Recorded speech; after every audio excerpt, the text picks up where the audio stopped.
你好，你工作的地方会叫你化妆吗？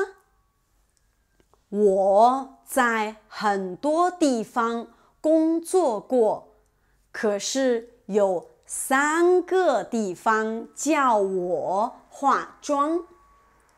第一个地方是我在北京教中文的时候，我在一个教韩国人的学校工作。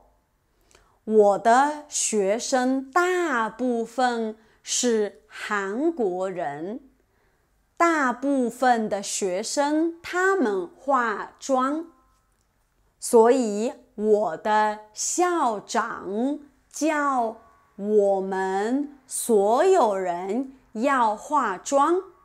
我不喜欢化妆，我也不喜欢那个学校，所以我没有听，我没有化妆。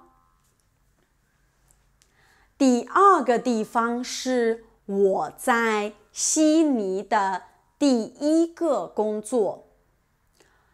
3年前我来悉尼的时候，我在一个日本饭店工作。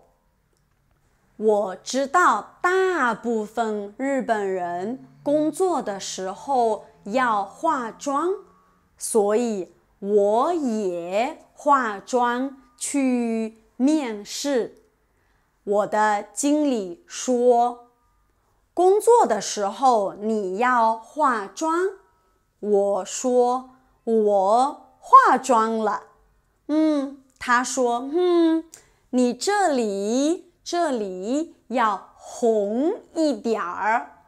所以我工作的时候，我常常化妆成这样，然后我的室友常常笑我，因为他觉得我化妆化得很可爱，很奇怪。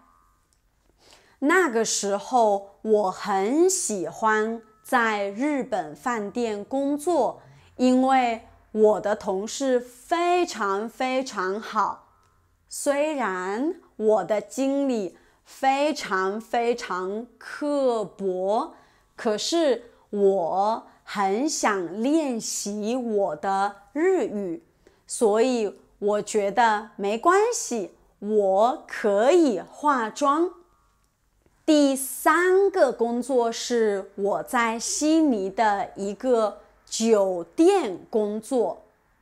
有一天，一个客人投诉，他说有一个服务员没有化妆，然后经理给我们写邮件，经理说你们都要化妆。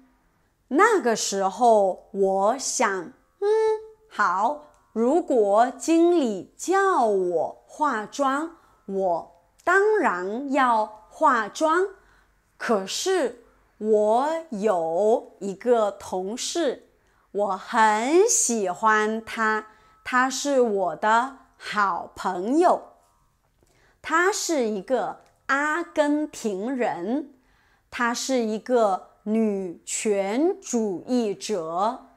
他听到经理叫我们化妆，他说为什么我觉得经理性别歧视？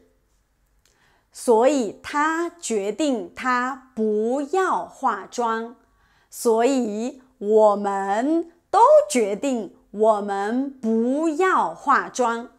你觉得我们的经理有没有炒我们的鱿鱼？没有。经理最喜欢我和我的好朋友，所以我们没有化妆，我们继续在这个酒店工作。你呢？你在工作的时候有没有人叫你必须化妆？你觉得这个公平不公平？请留言告诉我。谢谢，再见。